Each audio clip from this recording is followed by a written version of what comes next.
Hello dear NEET aspirant, I am Ved Sagar. I passed my NEET examination this year with the score of 670 out of 720. Now I am admitted at AIIMS Institute, Rajkot.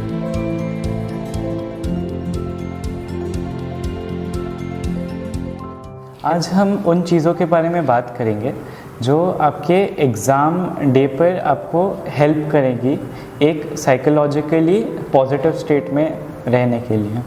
ये सारे जो minute points होते हैं इन पे बहुत कम बात की जाती है, आपको अक्सर इसके बारे में बताया नहीं जाएगा। ऐसा नहीं है कि आपको बताना नहीं चाह रहे हैं, आपके teachers are all there to help you.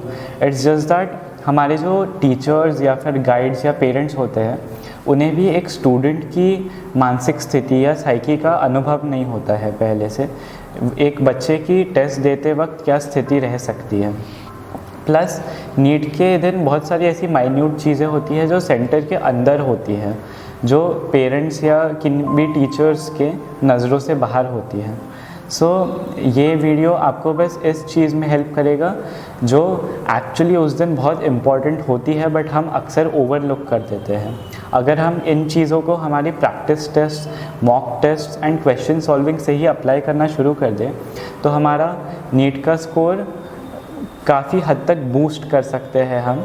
And हमारा पेपर अगर 600 मार्क्स वाला जा रहा होगा तो शायद इस वजह से एक साइकोलॉजिकल अच्छे स्टेट में रहने के वजह से शायद आपका स्कोर मे बी 720 तक फ्लक्चुएट कर जाए, एन एग्जैजरेशन।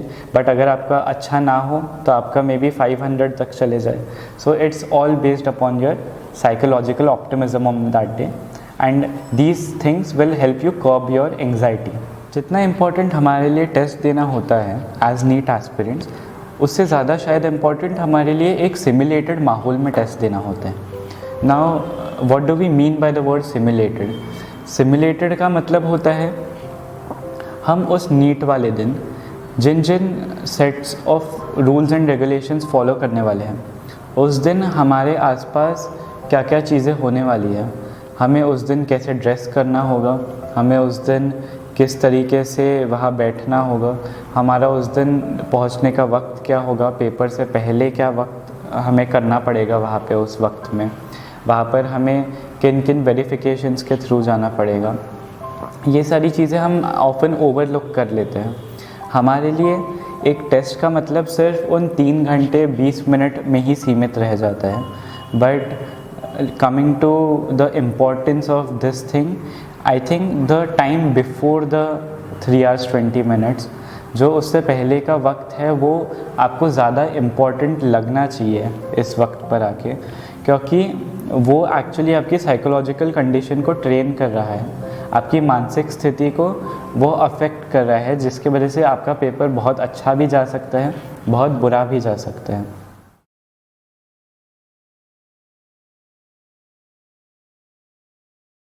आपने 2 साल बहुत अच्छे से मेहनत की हो और नीट के दिन आपका पेट गड़बड़ हो जाए, sounds like a nightmare right? एक बुरे सपने जैसा लगता है। इस चीज़ को अवॉइड करने के लिए मैं आपको 2 चीज़ें बोलूँगा, क्योंकि फ्रैंकली यह स्थिति किसी के साथ ना आए। आप नीट के पिछले दिन एंड उस सुबह ब्रेकफास्ट में I request you to not have anything oily. किसी भी चीज़ में ज़्यादा तेल हो तो उससे आपका स्टमक अपसेट हो सकता है, आपको एसिडिटी हो सकती है नीट एग्ज़ाम डे पे, एंड आपको एक फीलिंग ऐसी साइकोलॉजिकली भी after you have something oily there is a different thing that's going on inside you. Now one thing that you should try not having on that day, आप उस दिन dairy ना लेने की कोशिश करें नीट के सुबह को, क्योंकि मई का महीना होता है नीट के एग्ज़ाम के वक्त, एंड मई के महीने में धूप काफ़ी होती है एग्ज़ाम सेंटर पे जाते वक्त, एंड उसके वजह से अक्सर नौशिया की फीलिंग आ सकती है, जिसके वजह से आपको पेपर तो आपका अच्छा नहीं जाने की हाई चांसेस है, प्लस पेपर के पहले एंग्जाइटी और बढ़ जाएगी कि मेरी हेल्थ अच्छी नहीं है। One thing that happened to a friend of mine was he went to the exam centre and वो तो मुंबई में था तो धूप एंड गर्मी अलग ही थी वहाँ पे। उसने सुबह कुछ खाया नहीं था तो बेसिकली उसका जब उसने सिर्फ दूध पिया तो उसका दूध पेट में कर्डल हो गया, उसका एसिडिटी बढ़ गया, and when he went to the centre he vomited in his classroom. उसकी इतनी बुरी स्थिति हो गई थी वहाँ पर जाकर। बाद में उसका ठीक रहा सब, बट हमें कोशिश करनी है कि ऐसा कुछ हमारे साथ ना हो ताकि हम उस दिन एक बहुत पॉजिटिव माइंडसेट से पेपर देने जा पाए। सो 2 takeaways: no oily food and no dairy. We can have something light, maybe like some idli or some fruits on the morning, nothing else.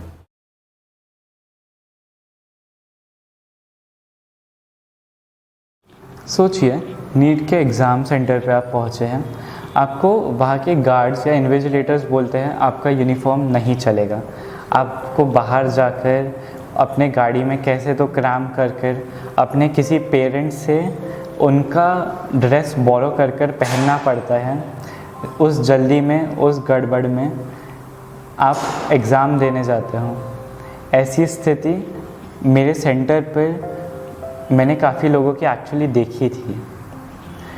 ये काफ़ी एक ग्रेव कंडीशन है, एंड इसके लिए हमें फ्रैंकली ये कोशिश करनी चाहिए कि ऐसी कोई चीज़ हमारे साथ कभी हो ही ना। नीट का जो बेसिक रूल्स एंड रेगुलेशंस आते हैं जो एग्ज़ाम से पहले एनटीए रिलीज़ कर देती है, उसमें काफ़ी हद तक वो क्लैरिफाई कर देते हैं कि हमें क्या पहनना है, क्या नहीं पहनना। बहुत सारी चीज़ें अलाउड होती है, बहुत सारी चीज़ें नहीं अलाउड होती हैं। कुछ भी मेटालिक आप ऐसा समझ लीजिए, आप इवन आपके पैंट के अगर बटन्स है जो मेटालिक है, आपके शर्ट के बटन्स में मेटल किसी भी तरीके से लगा हुआ है, मे बी आपके जो शूज़ है उनके लेस के एंड्स मेटालिक हो, या शायद आपने सैंडल्स पहनी हो उस पर मेटालिक हुक्स हो, इसमें से कुछ भी अलाउड नहीं होता है। यहाँ तक जो हमारे पैंट्स के जिपर्स होते हैं वो तक अलाउड्स नहीं होते। जो हमारे ऑर्नामेंट्स होते हैं, रिंग है या आपने कोई और ऑर्नामेंट्स पहने हैं, आपको उनके प्रति भी ऐसा मैं रेकमेंड करूँगा कि सावधान रहना चाहिए। अगर आप निकाल सकते हैं तो उन्हें निकाल के रखें ताकि आपको नीट के दिन वहाँ जाकर ऐसी कोई दिक्कत ना आए। आप इन जनरल एक रेकमेंडेड ड्रेस कोड फॉलो कर सकते हैं। सो आप एक ब्राइट टी शर्ट अलाउड नहीं होता है वहाँ पे ज़्यादा, तो एक पेस्टल कलर का या थोड़ा लाइट टी शर्ट पहन सकते हैं। डार्कर ह्यू में इवन बेटर होगा आपका टी शर्ट। एक आप बिना चेन का कंफर्टेबल लोअर पैजामा पहन सकते हैं, प्लस आप नॉर्मल अपनी स्लीपर्स या फ्लिप फ्लॉप्स में भी वहाँ पहुँचे। नीट के दिन हम किसी फैशन शो में नहीं वॉक करने जा रहे हैं, हमें वहाँ एग्ज़ाम में कंफर्टेबली बैठ के एग्ज़ाम लिख के आना है विदाउट एनी प्रीवियस ट्रबल, जैसे इन लोगों को गो थ्रू करना पड़ा। तो आप वो पहनिए जो आपके लिए कंफर्टेबल है एंड जो रेगुलेशंस में दिया हुआ है, वो नहीं जो अच्छा लगता है एक्चुअली उस दिन। So take care of your dressing and the day will take care of you, no troubles.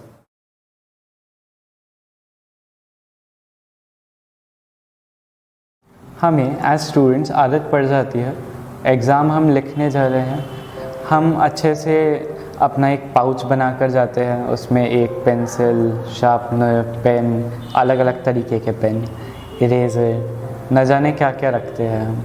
Chits पड़ी रहती है, पेपर बिट्स, हमारे पास वॉच रहती है हमारी जिसके बिना हमें पेपर देने की आदत नहीं होती।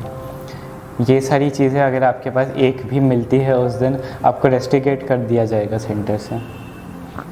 नीट में बहुत ही स्पेसिफिक रेगुलेशंस होते हैं कि आप अंदर अपने वेरिफिकेशन के लिए डॉक्यूमेंट्स एंड फोटोग्राफ्स के अलावा कुछ नहीं ले जा सकते। तो इसका आप स्पेसिफिक ध्यान रखिए कि आपके पास गलती से भी कोई चीज़ रह ना जाए जो आप पहले कैरी कर रहे हो। वहाँ पर बिल्कुल आराम से जो चीज़ें एनटीए द्वारा अपने ब्रोशर में दी गई है सिर्फ वही लेकर जाइए ताकि आपको वहाँ इन्विजिलेशन सर्वेलेंस में कोई दिक्कत ना जाए। प्लस आप पहले से अपनी मॉक टेस्ट से ऐसी आदत डालिए कि आप वॉच का इस्तेमाल ना करें। आपके रूम में जो क्लॉक लगी हुई होती है, आप उस क्लॉक का प्रॉपर तरीके से इस्तेमाल करना शुरू करें।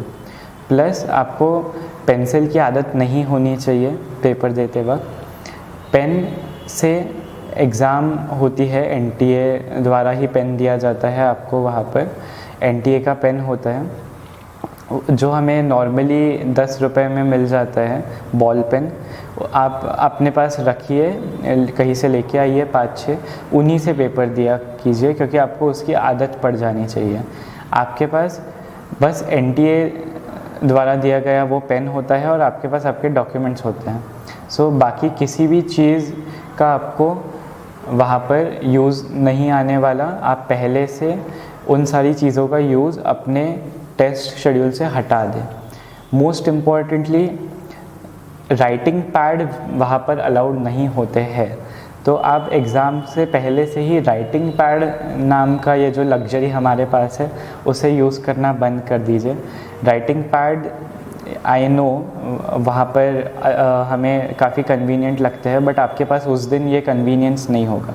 सो राइटिंग पैड के बिना एग्ज़ाम देने की आदत आपको अब से होनी चाहिए अपने मॉक टेस्ट से।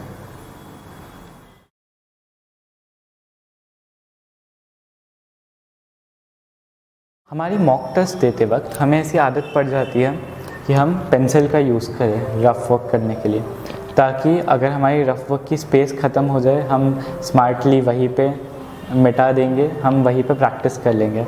ये नीट के दिन नहीं होने वाला। नीट के दिन आपको एनटीए द्वारा दिया गया ये एक पेन ही यूज़ करना पड़ता है। उसका कोई ब्रांड नहीं होता, उसके ऊपर नीट या एनटीए लिखा हुआ होता है। ऐसा ही जो नॉर्मल 10 रुपये का पेन होता है ब्लैक, आपके पास उसका एक सेट होना चाहिए। आपको पूरे पेपर में रफ़ वर्क भी इसी पेन से करना है, OMR मार्किंग भी इसी पेन से करना है। इससे आपका वक्त भी बचेगा बार बार पेंसिल एंड पेन में स्विच करने का, एंड आपको पीछे जाकर रफ़ वर्क करने की आदत भी होगी।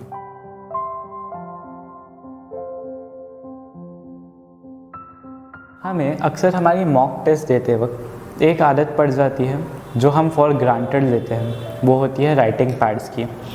राइटिंग पैड्स नीट के एग्ज़ाम में अलाउड नहीं होते हैं। आपके जो डेस्क होंगे वो भी बहुत बार इवन नहीं होंगे। आपको उसके बिना एग्ज़ाम देने की आदत होनी चाहिए, ताकि आपको उस दिन यह पता रहे कि आप अपने OMR शीट पे एग्जैक्टली कितना प्रेशर दे सकते हैं।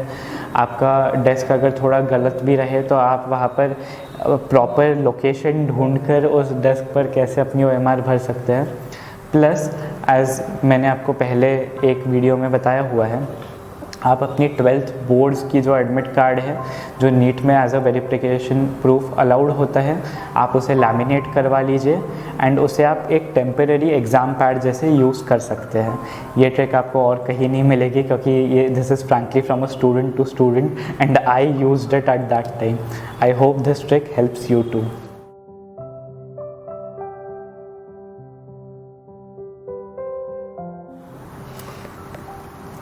ऐसे वॉच देखने की आदत आपको भी होगी शायद टेस्ट देते वक्त। हमें एज स्टूडेंट्स ये आदत लग जाती है कि हमें अपने वॉच के अलावा टाइम का समझ ही नहीं होती। वहाँ पर वॉच में जब तक हम टाइम नहीं देखते तब तक हमें पता ही नहीं चलता कि कितना वक्त एक्चुअली बीता होगा, हम एस्टिमेट तक नहीं कर पाते।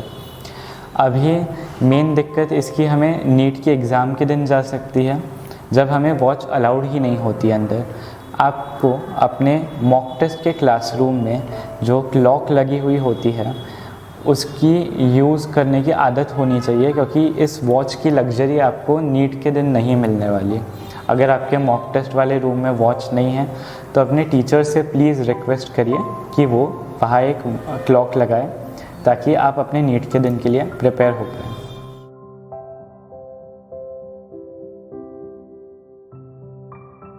ये जिस रूम में मैं अभी बैठा हूँ, यहाँ पर बहुत सारी लाइट की अवेलेबिलिटी है। यहाँ पर एक पंखा है, यहाँ AC शुरू है। ये सारी चीज़ें हम बहुत फॉर ग्रांटेड लेते हैं अपनी टेस्ट देते वक्त। इनके बिना हम अपनी मॉक टेस्ट तक नहीं देते। आप ऐसा मानकर चलिए कि आपके जो नीट के सेंटर्स हैं वो उतने सक्षम नहीं भी हो सकते हैं कि वो आपको ये सब अवेलेबल करवा पाए। हो सकता है कि वहाँ बिजली चले जाए एंड टाइम पर, हो सकता है कि आपके क्लासरूम में पंखे ना हो। तो आपको इस सब की आदत पहले से होनी चाहिए। आपका एग्ज़ाम सेंटर में भी हाईवे से लगा हुआ हो या किसी ऐसा बिज़ी रोड पर हो जहाँ पर काफ़ी आवाज़ आती हो, तो आपको उस शांत एनवायरनमेंट की भी आदत नहीं होनी चाहिए। आपको वहाँ पर भी एक अडेप्टेबिलिटी रखनी है कि कैसी भी हालात हो मैं वहाँ पर अच्छे से पेपर दे के आ जाऊँगा। So I hope this piece of information helps you adept for NEET.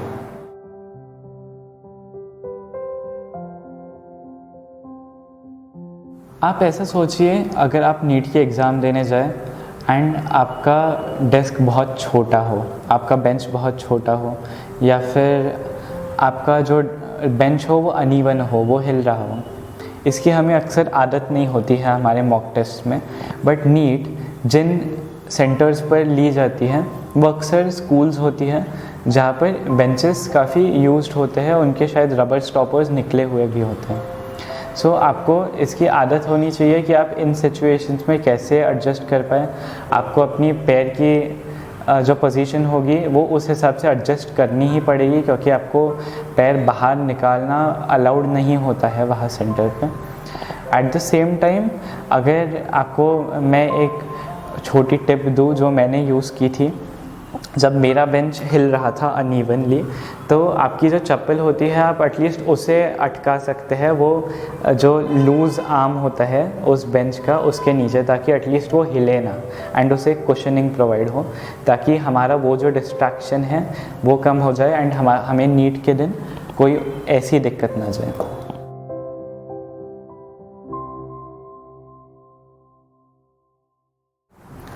NEET में जब आप जाते हैं तब आपको जो इन्विजिलेशन शीट होती है उसके लिए भी अपना एक फ़ोटोग्राफ सबमिट करना होता है।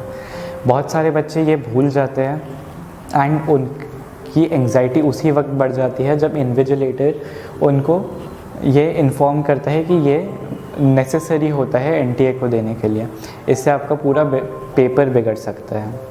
सो आप ध्यान रखिए कि एनटीए के ब्रोशर में आपको जो जो भी चीज़ें ले जाने कही है वो आप वहाँ लेके जाइए, ताकि आपको वहाँ एंड मोमेंट पे इस तरीके की कोई दिक्कत फेस ना करनी पड़े।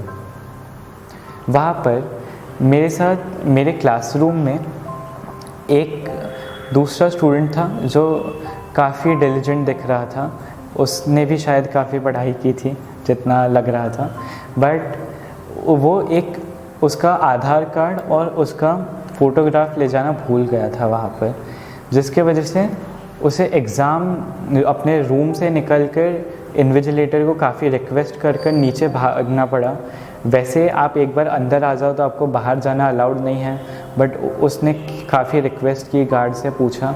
उस भीड़ में उसने अपने पापा को ढूंढने की कोशिश की, उसके पापा नहीं मिले। उसने किसी अनजान व्यक्ति का नंबर लिया, उसका सेल फ़ोन लिया एंड वहाँ पर उसने उससे अपने पापा को कॉल किया। नेटवर्क नहीं आ रहा था, फिर भी कैसे तो कॉल कनेक्ट हुआ, उसके पापा लेकर भी आए, बट क्योंकि एग्ज़ाम शुरू हो चुका था, एग्ज़ाम सेंटर के अंदर उसका आधार कार्ड एंड फ़ोटोग्राफ फिर आने दिया नहीं गया। तो आई होप ये दिक्कत आपको कभी ना जाए और आप अपने सारे नेसेसरी डॉक्यूमेंट्स एंड फ़ोटोग्राफ्स अंदर लेकर जाएं।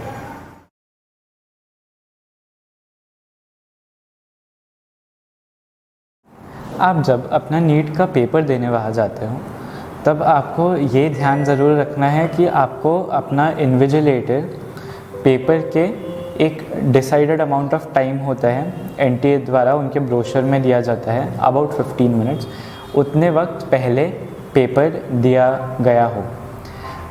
मेरे साथ एक्चुअली एक चीज़ हुई थी जो मैं नहीं चाहता आप में से किसी के साथ भी कभी हो, इसलिए आप अवेयर रहे। मुझे मेरा पेपर 20 मिनट लेट मिला था, उस वजह से मेरे पेपर में काफ़ी पैनिक भी हुआ एंड मेरे 3 क्वेश्चंस जो मैंने सही किए थे वो भी जल्दी में मुझे गलत मार्क करने पड़े। इसकी वजह से मेरे 15 मार्क वैसे गए एंड और भी शायद मार्क्स जल्दी में अगर उतनी नहीं होती या वो साइकोलॉजिकल स्टेट मेरा थोड़ा ज़्यादा स्टेबल होता वो टाइम मिलने की वजह से, तो शायद और बढ़ पाते।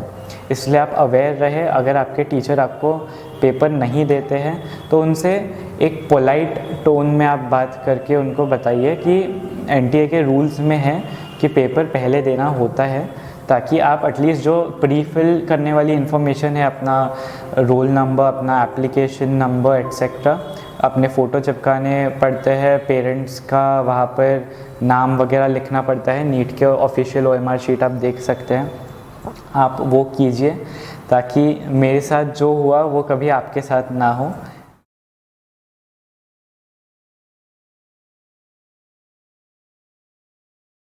नीट के लिए एक बहुत इम्पॉर्टेंट ट्रिक होती है, अगर आपको अपना वक्त बचाना है, अगर आप इंग्लिश अपना मीडियम चूज़ करते हैं तो आपको बार बार पीछे टर्न करना पड़ेगा रफ वर्क के लिए, क्योंकि सिर्फ पीछे स्पेस होती है, आपके मेन पेज पर क्वेश्चंस प्रिंटेड होते हैं।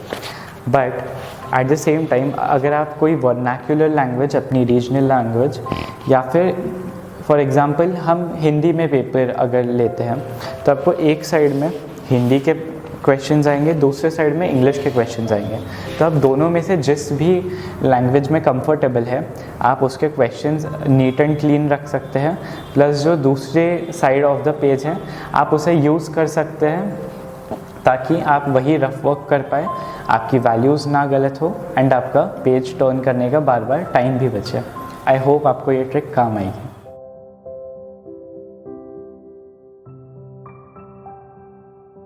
सोचिए आप जब अपना नीट का एग्ज़ाम दे रहे हो, आपके पास अपना 2 साल में सबसे इम्पॉर्टेंट डॉक्यूमेंट अपना OMR शीट हो, एंड जब आप उस पर आंसर मार्क कर रहे हो आपके पेन के प्रेशर से वो OMR शीट फट जाए।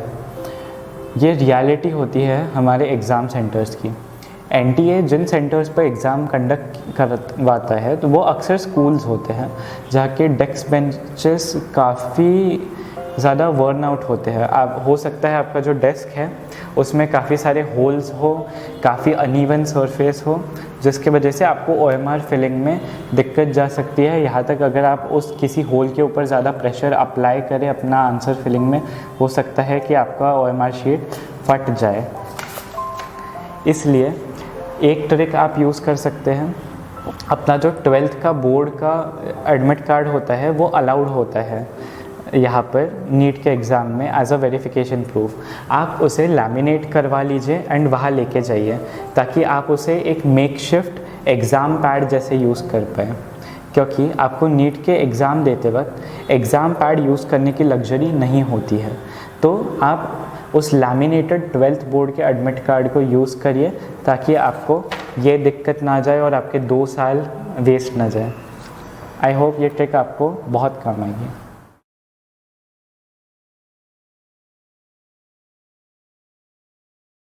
अगर आपने अपना पेपर मीडियम इंग्लिश में चूज़ किया है तो आप एक चीज़ का ज़रूर ध्यान रखिए, आप जब अपनी वैल्यूज़ कॉपी करते हैं तब ज़रूर देखिए कि आपने रफ वर्क में क्या वो सेम ही वैल्यूज़ ली है जो आपने क्वेश्चन में दी हुई है, क्योंकि बहुत बार रफ वर्क के लिए वैल्यूज़ नोट करने में गड़बड़ हो जाती है एंड उसके वजह से हमारा आंसर भी गलत निकलता है। Another thing that you can use over here is, आप किसी वर्नाक्युलर लैंग्वेज या इवन हिंदी का पेपर ले सकते हैं एज अ मीडियम, आप चूज़ कर सकते हैं NTA की गाइडलाइंस पढ़ने के बाद, क्योंकि इन लैंग्वेजेस के पेपर यूजुअली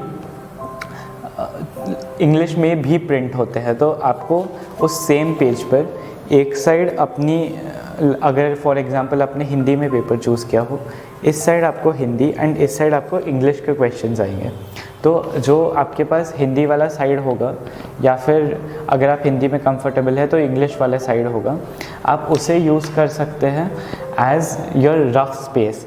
तो आपके पास वो रफ स्पेस में वैल्यूज़ गड़बड़ होने की दिक्कत शायद कम हो जाए। This will be your another trick for NEET.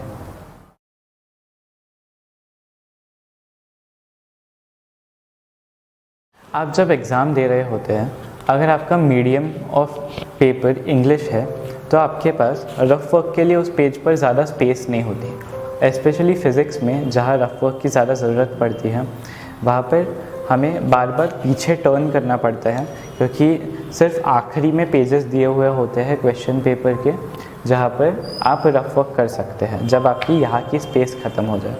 One thing that you can do for that is, आप अपना जो पेपर है उसे ऐसे हाफ में फोल्ड कर लीजिए। तो आधे क्वेश्चंस आपके यहाँ रहेंगे, आधे क्वेश्चंस आपके इस साइड पर रहेंगे। सो सपोज़ क्वेश्चन नंबर 21 यहाँ है, 21 आपने देखा, उसका रफ वर्क आपने यही पीछे कर लिया।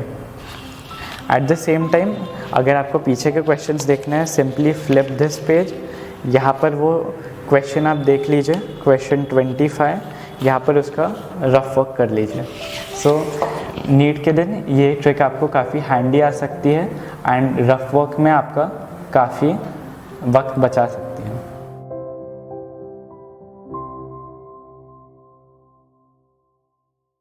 So this is such a minute thing that I guarantee you will get this at no place, but this is for you coming from another student who saw this happening in his own classroom in his NEET examination. मैं जब वहाँ पर बैठा था तब पंखा हमारे classroom में चल नहीं रहा था, तो एक लड़की थी, उसे काफ़ी प्रोफ्यूज स्वेटिंग का वहाँ पर इशू हो रहा था। उसकी स्वेट की एक ड्रॉप उसके मार्क्ड OMR शीट पर गिर गई एंड उसका OMR शीट स्मज हो गया। आप ये सोचिए, ये इशू अगर आपके साथ जाए तो आपकी 2 साल की मेहनत किस तरीके से एक पल में सारी ज़ाया जा सकती है।